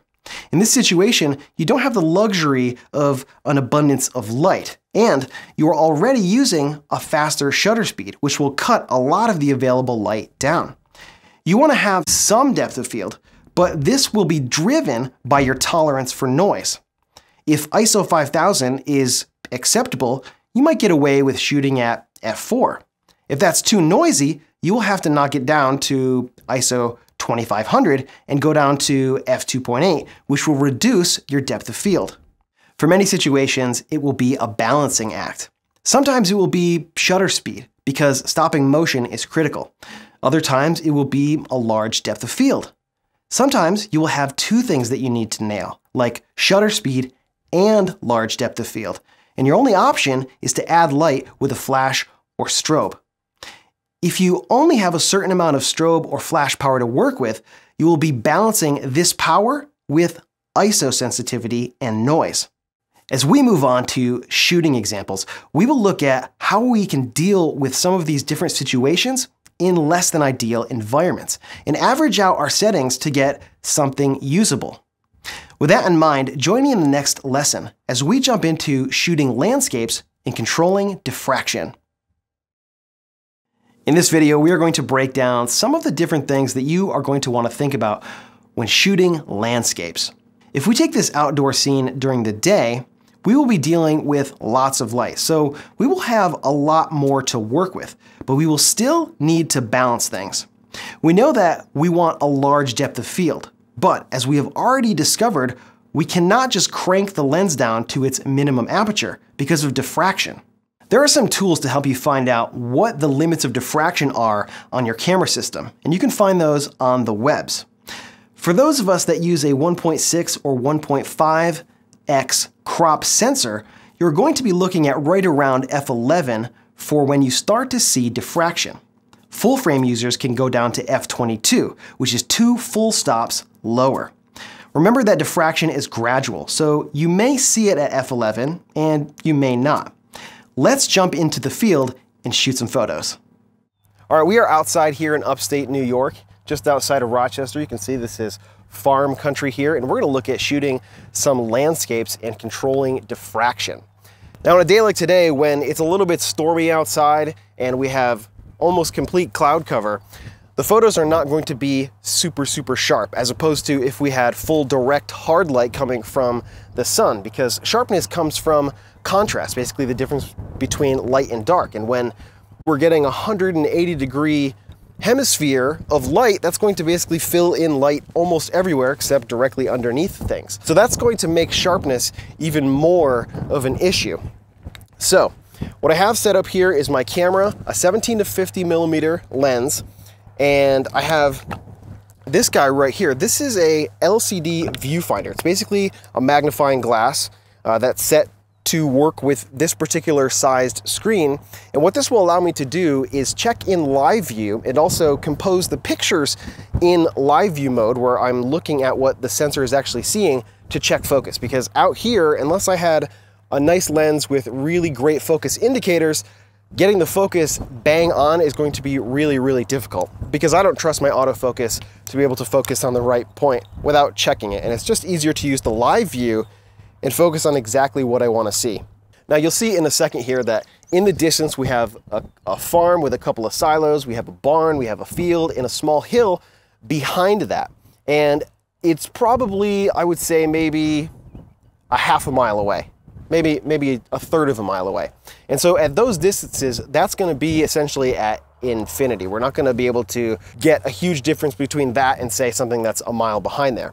And with this lens, this is a 17 to 50 millimeter lens. On this sensor, our hyperfocal distances will be between 6 feet at 17 millimeters and about 51 feet at 50 millimeters, which means that unless there's something critical in the foreground here, we're going to be best served by focusing on the background, because what we want is background sharpness. We don't really care about these few little leaves and this grass stuff in the foreground. What we mostly want to see is the stuff in the background nice and sharp. So what that means is we're probably going to have to focus past our hyperfocal distance, because at 17 millimeters, our hyperfocal distance would be at 6 feet. And I'm guessing if we focused 6 feet away, that the farm in the background, half a mile away, is not going to be what I would call critically sharp. And that's what we want here. It's a landscape photo. We got the camera set up here. Before we get to setting the actual settings, let's talk about what's going on below the camera here. What I have here is a tripod, you probably recognize this, and a sandbag, because I want this to be really stable. Now, technically speaking, this is a video tripod with a video head. It's meant for pans and tilts and things of that nature. And I have a photo tripod with a ball head, which is not appropriate for video type stuff because it's not really set up to pan and tilt. It's meant to kind of get things level and lock it down. But this tripod, because of the leg design, this 2+2+1 kind of crutch leg system, is a heck of a lot more stable. And out here, when we have a constant wind between 15 and 30 miles an hour, I want something that's going to be really stable. And you know, you can tell that this is rock solid, especially with a 20-pound sandbag sitting on here.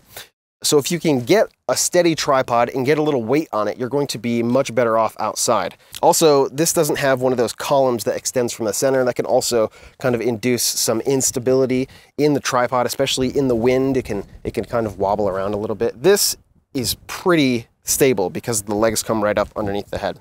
So I'm not worried about this moving around. But I'm going to throw this in manual mode, and I'm going to put the ISO down to 100. Right now I have it set to evaluative metering. And right now it's telling me that a shutter speed of 200 or perhaps 125 at f8 is going to expose this photo correctly. Now what I want to do is I'm going to put this in drive mode of 2 seconds because I don't want my hand motion when I press the shutter to influence the sharpness at all. So I'm just going to put this in live view, and I'm going to focus this up really quick here. I'm going to push in just a hair.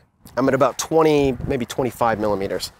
And I'm going to punch in and focus this guy up on that farm in the background.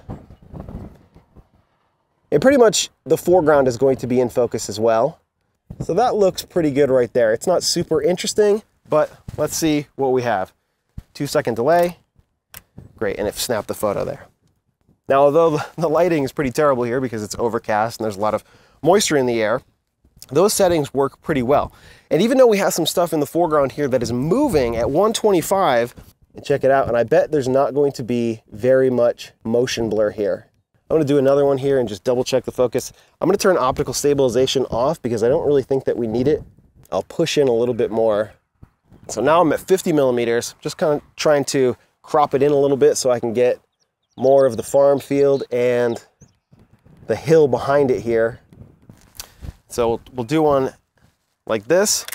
And if we are getting a little bit of blurring, what we can do is we can push the ISO up. So we can jump it up to, say, ISO 400. Then I can increase the shutter speed here to something like 800 or maybe 500, which says I'm going to be about 2/3 overexposed. But the photo that I just looked at looks pretty dark, so let's check this out. Yeah, that looks fine. I don't think we have any issue there whatsoever. And at 1/500th of a second, the grass and stuff that's blowing in the wind there is not really going to be a problem. That's going to be frozen. That looks totally fine. If we had more light here, let's just simulate that by increasing the ISO to 800. And f8 works totally fine, but let's say maybe we wanted to get something with even more depth of field. Maybe this stuff in the foreground here is not as sharp as you would like. So we go to f11. On this camera, right around f11 is where we're just going to start seeing diffraction. I'll snap a photo and we can look at the difference between f8 and f11. And f11 might be a hair sharper in the distance. The problem is, like we talked about in the diffraction lesson of this course, as you start to reach the limit of diffraction, you'll start losing small scale contrast. And small scale contrast is one of the things that contributes to sharpness, especially when we're outside in this kind of environment. We don't have a lot of contrast. So that's something that you really want to watch out for. If we were to drop this to f16, we'll drop the shutter speed to 320 and take one more photo. Between those two photos, I'm guessing that we're going to see some loss of sharpness there at f16. We're still at shutter speed of 320, which means that this grass and stuff that's blowing is most likely going to be stopped completely. The stuff in the way background, because it's so far away, the proportion that it's moving in relationship to the stuff in the front here is very, very low. So even if the wind was blowing harder and the trees were really swaying, even at some slower shutter speeds, we probably wouldn't see a whole lot of movement on stuff in the very distant background. It's all about perspective there. If stuff's moving, even at slower shutter speeds, way in the background, we're gonna be able to freeze it. So we don't really have to worry about that. But it's stuff in the foreground that we may want to watch out for. The things that you wanna keep in mind out here are, know the diffraction limits for your camera. All cameras that are crop sensors, it's gonna be right around f11 to f16. If you're using a full frame sensor, that's going to be higher. You may be able to get away with f20, maybe even f22, which is beneficial for this kind of stuff if you want ultra, ultra deep depth of field. And a really valuable tool to have to be able to check these is an LCD viewfinder. Now that's not absolutely essential, but if we were in full direct sunlight, like we will be in some of the other examples in this course, checking your focus on this monitor becomes extremely difficult because you just can't see it. The monitor is nowhere near as bright as the sun or the ambient light outside. And so it's very, very difficult to see. Using one of these allows your eyes to adjust to the brightness, especially in a really, really bright condition, but also it magnifies the screen so we can really check what's going on there. And you can find LCD viewfinders pretty inexpensively, you know, maybe around 40, 50 bucks for a really cheap one. This is a more high-end one. It was around $400, but there's a range of stuff that's out there. A tripod is pretty essential and something that's very, very sturdy. You do not want movement for these kind of shots at all. You need to lock this thing down and preferably put a little bit of weight on it. Now, if you don't have a sandbag, you can use a rock or maybe get your camera case and get a little rope or a bungee cord or something just to give this a little bit of weight. Anytime you're outside shooting, there's a risk of wind kind of blowing your tripod around, and that's not going to help anything. That's not going to help your photos be sharp. But also, it's always smart to have a little bit of weight when you're outside on your tripod just to make sure that it's going to remain where you left it. You know, if you're going to be here and holding onto it the entire time, that's fine, although I wouldn't recommend holding your tripod while you're shooting. But if you step away from your tripod at any point in time, a little bit of weight on here is going to be some cheap insurance, because I've had a tripod fall over with my camera on it and it broke a $600 lens. Had the person that had been borrowing my camera and tripod had some weight on it, it probably wouldn't have fallen over. If you're shooting landscapes in full open sun, you're gonna wanna keep your aperture right around or a little bit above the diffraction level for your camera system and just control the exposure with ISO and shutter speed. If it's really, really bright, you can keep the ISO all the way down. Just keep it at the lowest, whatever it is, 80, 100, whatever it is, and then control the exposure with shutter speed. And as long as you have a reasonably equipped DSLR, that's going to be pretty easy. This camera can shoot at up to 1/8,000th of a second. If, for whatever reason, your shutter speed cannot go high enough to keep things in check and you don't want to push your aperture down smaller because you're going to get into that diffraction territory, what you could do is use an ND filter. An ND filter is basically sunglasses for your lens. They're supposed to be optically neutral, and as long as you get a fixed ND filter, it's not going to affect sharpness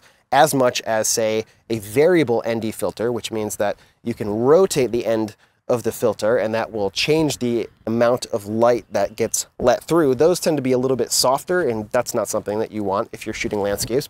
If you get a fixed ND filter, something that cuts down maybe 4 or 8 stops, that can help on a really, really bright day if you are limited by your shutter speed on your camera system. But as long as you have shutter speed that can go up pretty high, maybe 1,000, 2,000, 4,000, you should be fine shooting in almost any conditions. And if you do some searching online, you can check what the diffraction limits are for your camera system. And using those tips will help to ensure that you get really nice, sharp photos, diffraction is kept in check, and your exposures are right where you want them to be.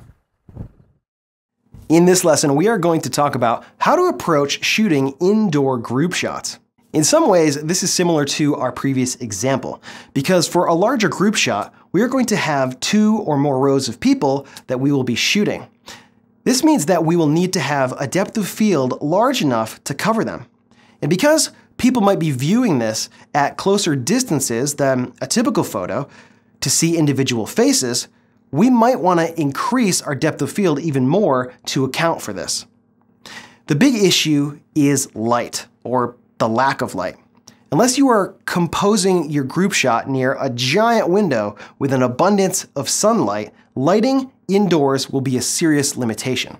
Over the last few months, I've had the opportunity to take several group shots of my kids' wrestling team, some more casual than others. At the start of the tournaments, they would gather for a group shot with the wrestlers and coaches. I shot a few of these with my DSLR. Because of the attention span of young kids, I didn't have a lot of time to mess about with settings. A lot of times what I would do is set my ISO somewhere in the middle, set the shutter speed to 1/200th because they are kids and they don't understand the concept of being still, set my aperture to f2.8, put on a speed light, and pray. The lighting in almost every school gymnasium is terrible. It's very low and terrible color quality. Without a speed light, I would be in the neighborhood of ISO 2000, which is a bit high. And almost all of the light comes from above, which is nice and even, but it doesn't fill in the faces and eyes very well. In a few minutes, I will show you how I did some really nice looking group shots for the team that took a little bit more setup. But first, I wanted to show you how I got there. The main hurdle for a group shot is depth of field, and especially with children, shutter speed. Children have a talent for moving quickly at the worst moment. So to guard against this, I went for the fastest shutter speed I could shoot with my camera's sync speed. This is the fastest shutter speed that you can shoot with a flash, excluding high-speed sync, which is something completely different. For my Canon 7D, this is 1/250th of a second. Next, I wanted to narrow the angle of view to see less background. I was shooting in an empty gym, which was nice, but I didn't want to see more of it than was necessary. I chose to use a 50mm lens and back way up. This option of a 50mm lens and backing way up won't work for group shots all the time, but it worked really well for this situation. Then I needed an aperture that gave me a large enough depth of field to cover the group, and I wanted this to be as sharp as possible, so I chose f8. Now, some simple checking with our calculator shows me that at f8 in 50mm, at a distance of 22 feet, I will get a depth of field of about 22 feet. Strange that it works out this way, but it does. 4 rows of people is far less than 22 feet. It's more like 6 or 8 feet deep. But remember when we talked about how folks with 20/20 vision can see details 1/3 the size of the maximum circle of confusion standard? This means that if we take the 0.02 max circle of confusion size from my camera and divide by 3, we get 0.006 millimeters. And that gives us about 5.7 feet to work with for our depth of field. So f8 doesn't really seem too crazy, now does it? The final battle here is light and ISO. Want to see what a photo in the gym location looks like with f8 and 1/250th of a shutter speed at ISO 100? Check it out. Black, dark, no information. In order to even get a basic exposure, I'd have to jack the ISO all the way up to 12,800, which is way too noisy. The answer is more light. And in this case, a lot more. I knew that these settings were going to result in the complete elimination of ambient light, but that was okay. I didn't really want the nasty mercury vapor orange gym lights to do a lot of the illumination because it's kind of gross looking. This called for some flash power. In order to cover the group evenly, I went with 2 strobes. Doing it with one would have required to get it in the center and above the group to get the coverage, and I didn't have access to a boom that reached out 12 feet. Plus, with just one strobe, there would have been some fall-off issues near the edges of the group. It wouldn't have been terrible, but I had access to 2 strobes, so it was just easier. I wanted to have the strobes be as close to the axis of the lens as possible. With 2 lights coming from opposite sides, you will get 2 shadows. Pulling them in close to the axis of the lens will shorten up the shadows and be less distracting. I did a few test shots with my wife, and it looked like 1/2 power on my Alien B's B800 strobes with the stock reflector would be just enough to expose the group. I also added 2 speed lights on booms behind the group as a bit of a hair light. At full pop, the Canon 580 EX2 and the Yongnuo EX586 did not have nearly the same punch as the B800s, but this was fine and added a really nice sparkle to the hair. Now, if I had less time for setup or I was traveling light, I could have used the same aperture and shutter speed and only 2 speed lights as my main frontal lights. I would have needed to bump up the ISO to 400 or 800, but this would have worked just fine. Because I did have a little bit of time to set up, I chose to use 4 lights, and I think the results were really, really nice. The lights allowed me to isolate the group against the backdrop and give everyone a really nice punchy look. The main thing was making sure I had enough depth of field and that I had a shutter speed that was fast enough to reduce any kid fidgeting. Let's check out the final images. I'm really pleased with the way that these group photos came out. The speed lights in the strobes really helped to give some nice separation and give some really good looking punchy light to these group photos. I was especially happy with the way that the hair light turned out. You can see that there's definitely a really nice sparkle to the hair, especially the guys on the back edges, and a little bit of shoulder kind of edge light there. It's not something that's completely 100% necessary, but if you have the time and the resources, it can really go to make the shot look really nice. And you can see here, this is a 1:1 full zoom look at this photo, and the sharpness is very, very good.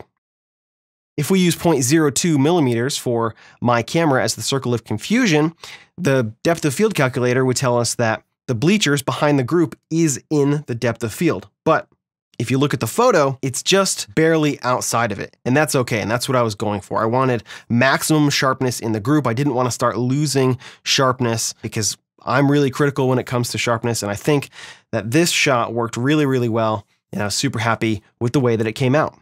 Using strobes and speed lights are not always necessary when you're shooting indoor group shots, but they can turn something that's going to be really noisy and probably not so great looking into something that's really, really nice. Now that you have an understanding of how to approach indoor group shots, check out the next lesson where we'll be looking at shooting some portraits in brightly lit conditions. In this video, we will be talking about shooting portrait-style photography in brightly lit conditions. For most portrait photos, you want a fairly short depth of field to isolate your subject against the background. One thing that can make this a bit more difficult is shooting portraits in an area full of bright light. In this setting, a wide aperture can be difficult to work with. In this lesson, you'll look at how to keep things in check when shooting a portrait in bright conditions. Depending on your style of shooting, there are a few different ways to go about this.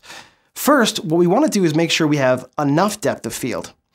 If we aim to shoot about 15 feet away with 150 millimeter focal length, you're looking at a composition that looks something like this.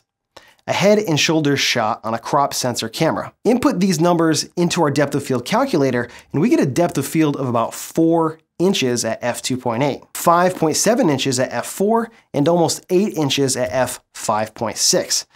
I like to focus on the eyes, and according to the calculator, the depth of field is split pretty evenly in front and behind the focus point.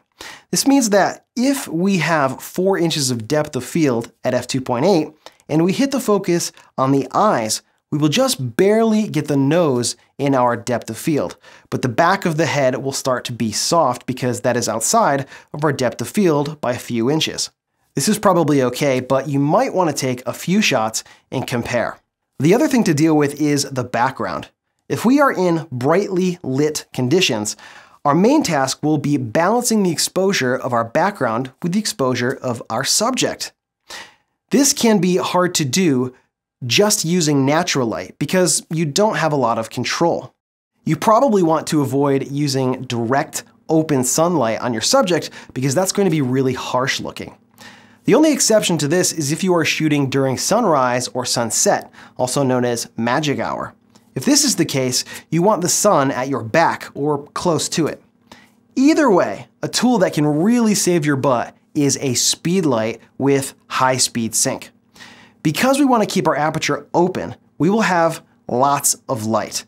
ISO will not be an issue, so we can keep that nice and low. We will be dealing with very fast shutter speeds. At this speed, a normal flash is not going to work because your image sensor is not exposed to the light the entire time. The first curtain opens and begins to reveal the sensor, but right after that, the second curtain starts to close. So your sensor is only being exposed to a slit of light. When the flash pops, part of the sensor will be blocked by the second curtain. High-speed sync gets around this by pulsing the flash in sync with the curtain and exposes the frame evenly. It's really quite remarkable and a valuable tool to have. The downside is that because it pulses, the output of the flash is cut way down. It should be enough to get you a bit of extra exposure on your subject. Let's take a look at the situation I'm going to be dealing with and get to some shooting. All right, here we are outside, and we're going to attempt to take some portraits here in this really brightly lit scene here. Now, there is not a single cloud in the sky. We're getting a little bit of shadowing here from the trees, but this is not ideal portrait lighting for sure. Right now, the sun is behind the subject, and the subject is my daughter, Ella, and we're going to attempt to kind of make the best of this situation here. So to start, I'm about 15 feet away from her, and I have a 70 to 200 f2.8 zoom lens here, and I'm going to try and shoot right around 150 millimeters and see what I have to do to make this work here. Now, I do have a radio trigger on because we may need a flash, but I'm going to pop this off for a second so that I can pull up the shutter speed. And I'm on manual here, and I'm at ISO 100 f2.8, and I'm on center weighted average, and it says about 1/500th of a second shutter speed is right. And if we look at that picture, let me take one more here. Ella, look right here and smile. We can see that we're getting a super strong backlight. And actually, we could probably even go to like 800 shutter speed because that backlight looks really, really strong. The problem with that exposure is we're not getting a really great exposure on our subject. Now, we could try and spin around and use the sun as our main light, but that's gonna be really, really harsh. And depending on what time of day you're shooting, that may not work, especially if the sun is directly overhead. Right now, it's about 4 p.m. on the East Coast here. And so that's not gonna be super great for an exposure. But what we can do is we can add a speed light here to help fill in the face. So I'm gonna grab that and set that up, and we're gonna take a look at what that looks like here. All right, what we have here is just a speed light and a simple radio trigger that does high speed sync. And what I'm gonna use this for is to basically just fill in the front of the exposure here. So because we're using a telephoto lens here, we can get the speed light in pretty tight, and it's not gonna affect our shot here. Right now, I am gonna use ETTL metering for the flash, and then I'll use flash exposure compensation to get it up and down. So let me take a quick test shot here and see where we are. And I do have it on high speed sync. So right now it's in the neighborhood, but it's a little bit hot. So I'm gonna roll this down just a little bit. Good, we're getting there. Right now I'm at -2, and I'll try -3. And that's pretty good. I do wanna lower it down just a hair so I can get it a little bit more in her eyes here. There we go, and maybe from the front just a little bit more. Look right here and smile. Nice, that's pretty good. There you go, turn in towards the light, that's nice. That's not too bad. Now we're getting a really nice exposure on her, but the flash is still a little hot. Setting this on ETTL didn't give me quite enough range to pull the flash down where I needed it to. So what I did is I put it in manual mode, and now I can go into the menu here on this camera, and I can pull it down. Right now I'm at 1/8, so I'm gonna pop it down to 1/16, because I do just want just a little bit of punch. So somewhere between 1/8 and 1/16, maybe down a third from 1/8. Now these are all at f2.8. If we wanted a little bit more depth of field, it's not gonna drastically change the background blurring that we get. So let's try one at f4 here. And I'm gonna have to roll the shutter speed back to like 1/500th. Good, those are better. That's great. Turn more towards the flash. Good, very good. Great, so we're getting a nice balance here with these settings here right now. I'm at f4, 1/500th of a second, and my flash here is set to just 1/3 of a stop under 1/8 exposure. We could even go to f5.6 and probably around 320. Now I'm probably gonna have to boost the flash just a hair. Now I'm a 1/3 stop under 1/4 flash exposure. So Ella, turn towards the flash again. Beautiful, yep, tip your chin up just a little bit. Good, and smile. Good, much better, that's great. So if you're trying to shoot portraits out in conditions like this where you have not a lot of cloud cover and not a lot of shade, this is a great way to get some pretty nice looking results. Again, we're getting a nice exposure on the background here where the background drops pretty nice away. We can still see it, but it's, you know, it's not completely in darkness, and we're getting a nice exposure on the subject with just one simple flash here. If you had a reflector, we could possibly use some natural light, but this is a really quick and easy setup to get some pretty decent results out here in less than ideal conditions. In this last shooting example, we will be talking about capturing motion. When you shoot a moving object, you have several things to consider. The first is how much motion you want to capture.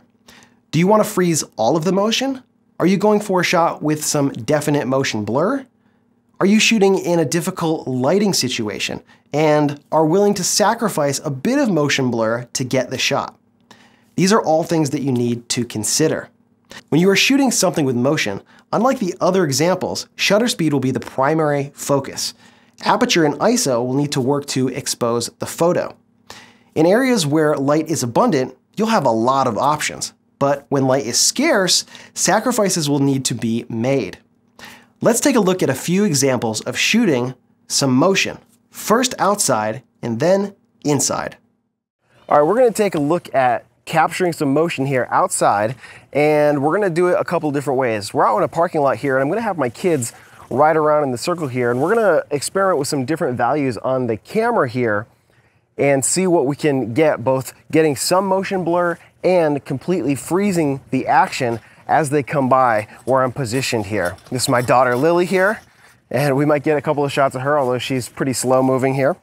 So right now I have my camera set to shutter priority, and this way it's going to set the aperture value for me, because what I'm gonna focus on is just getting the shutter speed. I have the ISO set at 100 because we're out here in full direct sun. There's not a single cloud in the sky, so we have plenty of light to work with. In fact, at shutter speed of 100, we're getting f13 to f14 metering here. So that's gonna be completely fine. So as the kids come around the corner here, what I'm gonna do is I'm gonna line up the center focus point, and I'm gonna track with them, and then I'm just gonna push the shutter down and rip a whole bunch of frames off. I have this set to high speed drive mode, so it'll let me do a whole bunch of frames. So my daughter's coming around right now. I'm gonna get into a nice low position here. Oh, she's gonna do a Superman. All right, here comes my son. Cool.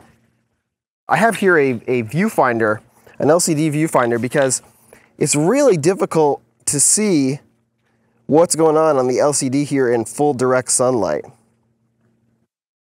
Right now I'm at shutter speed of 100, and it looks pretty cool. I'm getting some motion blurring of the background, but it's not drastic. The further we are zoomed in, the faster they're gonna come by the frame. Cool. All right, here comes my son Lincoln. I'm gonna get a little closer. In this shot, the panning speed was a little bit off, which resulted in some motion blur of my son Lincoln. Shooting in a burst will increase your keeper rate as you can track your subject while you're firing off frames. By panning the camera and tracking with them, what we're doing is we're getting the background blurry and they're more or less frozen. If we do a good job panning, we can get most of their body to be pretty sharp. So now that we have that, I'm gonna roll up to 2/50th of a second, have them come by again, and then now we're looking at f6.3, which is a little bit more wide open. We're getting a little bit of blurring at this shutter speed here. This is 1/250th of a second. And if I was at something like 80 millimeters or 100 millimeters, we'd get even more blurring. All right, here comes my son. Come right by the camera, okay? What I'm gonna do now is I'm gonna get nice and close and I'm gonna pull back to a wider focal length. All right, come right here, bud, right next to me, all right? And we'll get a different perspective here. Because we're at a wider focal length, at the same shutter speed, 1/250th of a second, we're not getting as much background blurring. So the sense of them moving is been reduced. So what I'm gonna do now is I'm gonna go back to 50 millimeters. I'm at 1/500th of a second. Here come the kids again. Come as fast as you can, paddle, paddle.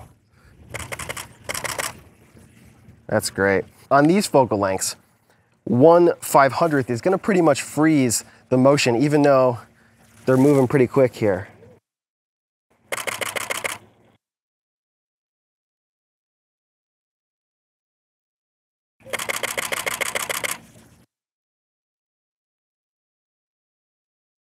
Probably the optimum for a little bit of blurring is between maybe 125 and 1/250th, depending on your focal length. If we were shooting at 200 millimeters and we were 20 feet back, we'd really be panning really fast, and that would look a whole lot different.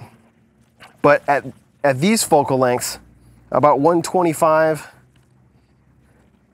we'll try one more at 60, and I'll get really close. Come right by me, okay, right here. All right, real close.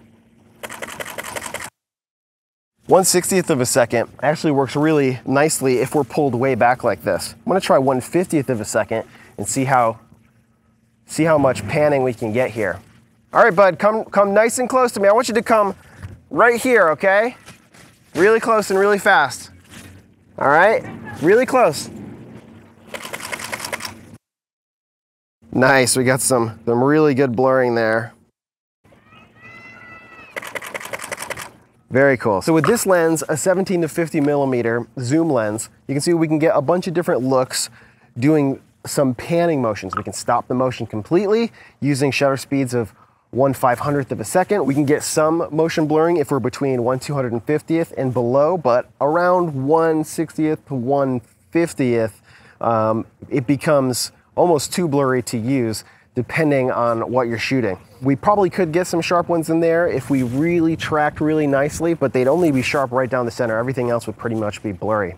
So experiment with your shutter speeds. It's a lot of fun. You can get a lot of cool different looks, both stopping motion and getting some motion blur to show what's happening in your photos.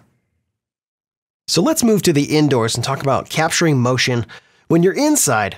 Now you're looking at a collection of photos that I shot this season at my kids' wrestling tournaments all around New York State. And capturing motion inside can be especially difficult because you don't have a whole lot of light to work with. Now, all of these were shot inside of high school, middle school gymnasiums, all with just terrible lighting. Just like we talked about in the group shots portion of this course. All the light comes from above. Usually they have white painted ceilings, so it's very, very soft light, which doesn't give you a whole lot of contrast.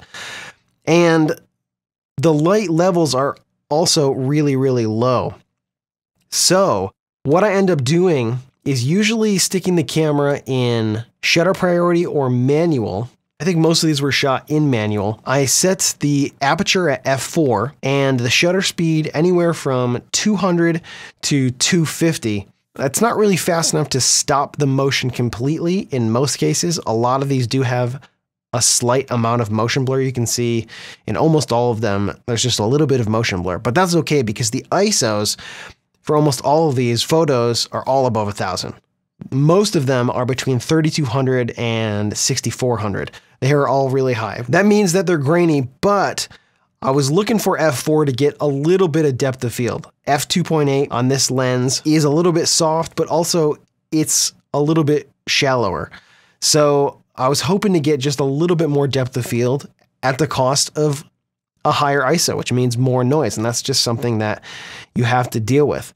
And there's nothing really special about these photos. Most of the time I took them in a burst and tried to get some of these in focus.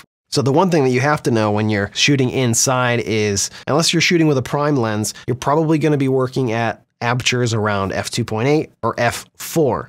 Not all lenses are super sharp at f2.8, so you may be looking at f4, which is what I was doing in this particular case. We're looking at my daughter Ella here in the black here, just destroying boys in co-ed here. Really, none of these guys had a good day at that tournament there.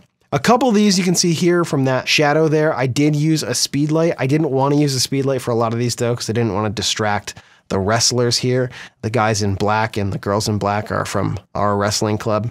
And certainly you can get a nice punchy photo with a speed light, but you know, when you're kind of on mat level shooting these photos, it can be a little bit distracting to have a big bright strobe go off right in these kids' faces. So I only did it here and there. When I did, you could definitely tell it looks like a shot that's been lit with a strobe, but for the most part, I didn't. And I tried to get as close as I could. I was using a 28 to 75 f2.8 non-stabilized lens, but because I was shooting at shutter speeds of 200 and 2/50th of a second, it wasn't a huge deal.